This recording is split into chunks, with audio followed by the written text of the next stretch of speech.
جب بھی ہم مذہب کو تو نہیں، دین کو جب بھی ہم کمپیریٹیو ریلیجن میں پڑھتے ہیں تو اس کے اندر 6 کلاسیفیکیشنز آتی ہیں. مثال کے طور پہ اس کے اندر لیڈرشپ آتی ہے، اس کے اندر بک آتی ہے، اس کے اندر عقائد آتے ہیں، اس کے اندر ڈوگما آتا ہے، جیسے فرشتوں کے اوپر یقین کرنا، یہ حصے ہوتے ہیں. لیکن اس کا بہت بڑا حصہ جو میرے خیال میں ہم سب جس میں کمزور ہے، علماء کرام بھی اور عوام الناس بھی، وہ ہوتا ہے اس کا وہ حصہ جس کو کہ ما بعد الطبیعات کا بھی ما الطبیعات کہا جاتا ہے، جس کو کہتے ہیں ایسکٹولوجی. ایسکٹولوجی میں ہمارا علم بڑا کم ہوتا ہے. مثال دیتا ہوں چھوٹی سی، صرف سمجھنے کے لیے کہ سادہ سی حدیث ہے. صحابی نے پوچھا کہ یا رسول اللہ یہ دنیا کیا ہے؟ اب مجھے آپ ایمانداری سے سینے پہ ہاتھ رکھ کے بتائیں، اس کائنات میں یہ دوسرے نمبر پہ سب سے مشکل سوال ہے. پہلا سب سے اللہ کیا ہے نہیں جواب ہو سکتا، فلسفے میں جواب دینا پڑے گا. یہ سوال پوچھنا کہ یہ دنیا کیا ہے، اس کا جواب آسان نہیں ہے. لیکن اب دوسری طرف دیکھیے کہ محمد صلی اللہ علیہ وسلم، آخر وہ رسول ہے نا، محمد نے اس کا جواب کیا دیا؟ دنیا کیا ہے 3 لفظ ہیں. جواب کیا رسول پاک صلی اللہ علیہ وسلم نے دیا؟ 1 لفظ میں، خواب. بس ختم بات. اب یہ آ سکتی ہے سمجھ میں، لیکن ادب محمد تھا نا، اس کو یہ نہیں اس نے کہا کہ یہ کیسے ہو سکتا ہے، وہ کیسے ہو سکتا ہے.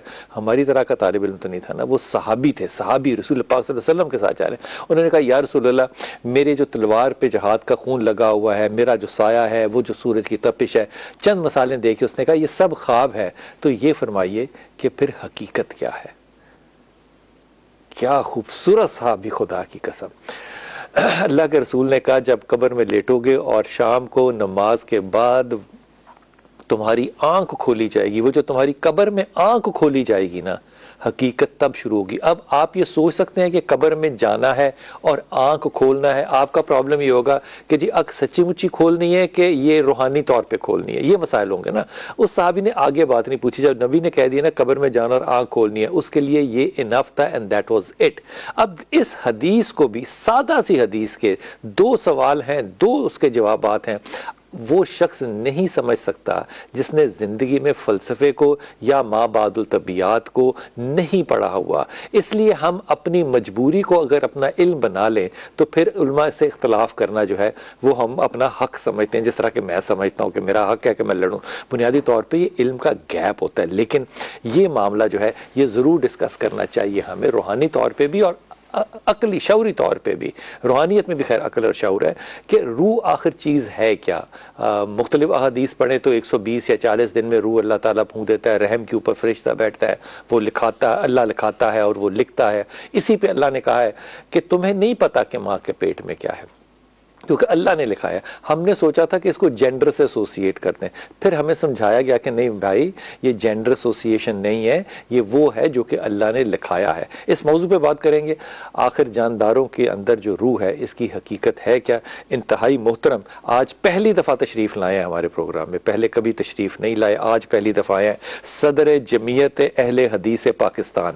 دیکھیے اتنا بڑا رتبہ ان کا، اتنا بڑا ان کا مقام، اور آج تک یہ یہاں تشریف ہی نہیں لائے. آج پہلی دفعہ آیا ہشام الہی ظہیر. السلام علیکم. وعلیکم السلام ورحمۃ اللہ. میں نے صحیح کہا نا، جب پہلی دفعہ تشریف لائے ویسے تو ہمارا آپ کا تعلق، کیا فائدہ کیا ہوگا؟ اللہ تعالیٰ مجھے اس عہدے کو، اس کی ذمہ داریوں کو پورا کرنے کی توفیق دے. فائدہ یہی ہوتا ہے کہ فائدہ میں تو سمجھتا ہوں کہ ذمہ داری بڑھ جاتی ہے. جس طرح والد محترم نے اس عہدے کو پورا کیا، میں کوشش کروں گا کہ جو ذمہ داری کندھوں پہ آئی ہے اس کو پورا کرنے کی کوشش انشاءاللہ تعالی. انشاءاللہ تعالی. جناب انتہائی محترم ہمارے ساتھ علامہ اسید الرحمان بھائی ہیں. السلام علیکم سر. جی وعلیکم السلام ورحمۃ اللہ. اور انتہائی محترم شفاعت رسول بھائی. السلام علیکم. وعلیکم حضور اقدس اگر آپ سے بات شروع کروں، کیونکہ یہ جو 2 لوگ ہیں نا ان کے نظریات آپس میں مجھے جڑتے ہوئے نظر آتے ہیں، تو میں چاہتا ہوں روح کے اوپر اتفاق ہونا مشکل ہے. یہ روح پہلے تو بتا دیجئے کہ روح امر ربی ہے، ہمیں تو یہی پتا ہے کہ اللہ کا یہ حکم ہے. اور یہ جسم کے اندر کیسے ہے، یہ امر ربی سے کیا مراد ہے، یہ ذرا تفسیر فرما دیجئے. بسم اللہ الرحمن الرحیم. روح کے معنی پر غور کرنے سے پہلے جی اگر اس کے مصداق پر آپ توجہ فرمائیں تو کس چیز پہ؟ مصداق پہ، اس کے مراد سے کن کن مقامات پر اللہ نے انہیں استعمال کیا، اس لفظ کو کن معنوں میں استعمال ہوا، کن مقامات پہ، تو اس سے پھر معنی کا وسعت بھی سمجھ آئے گی. اور ایک بڑا سمندر معنی کا، علم کا، معرفت کا ہمارے سامنے آ جائے. بسم اللہ. مثلا قرآن پاک میں رب العالمین نے سب سے پہلے فرمایا کہ اے پیارے حبیب صلی اللہ علیہ وسلم، یہ آپ سے پوچھتے ہیں کہ روح کیا ہے؟ فرمایا قل الروح من امر ربی، روح امر ربی ہے۔ پھر تھوڑی عرصے کے بعد، امر سے مراد حکم ربی، اللہ کا امر ہے، اللہ کی مشیت ہے، اللہ کا حکم ہے، اللہ کا ارادہ، اللہ کا پروگرام، یہ اس کا حصہ ہے۔ پھر دوسرے مقام پر فرمایا وَكَذَلِكَ أَوْحَيْنَا إِلَيْكَ رُوحًا مِّنْ أَمْرِنَا، یہ جو ہم نے تمہیں قرآن دیا ہے یہ بھی روح ہے۔ پھر قرآن پاک رب العالمین نے فرمایا نازل بہ الروح الامین علی قلبک لتکون من المؤمنین، یہاں پر سیدنا جبرائیل علیہ السلام کو روح کہا گیا، روح اللہ۔ اور اس کے بعد اگر آپ دیکھیں تو انسان کو جب اللہ نے بنا لیا، سوار لیا، وہ بالکل مکمل ہو گیا، تو پھر فرمایا وَنَفَخْتُ فِيهِ مِن رُوحِي، میں نے اس میں اپنی روح پھونک دی۔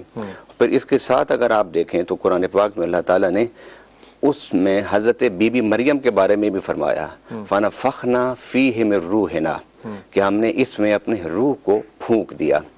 اور اس روح کے پھونکنے کے ذکر سے پہلے فرمایا کہ ہم نے جبرائیل امین روح القدس کو بھیجا، فَتَمَثَّلَ لَهَا بَشَرًا سَوِيًّا، انہوں نے کہا کہ انی لِأَهَبَ لَكَ غُلَامًا زَكِيًّا، کہ میں انسانی شکل میں تیرے پاس آیا ہوں میں روح القدس، لیکن انسانی شکل میں، بشر کی شکل میں تیرے پاس آیا ہوں تاکہ میں تجھے بیٹا عطا فرما دوں۔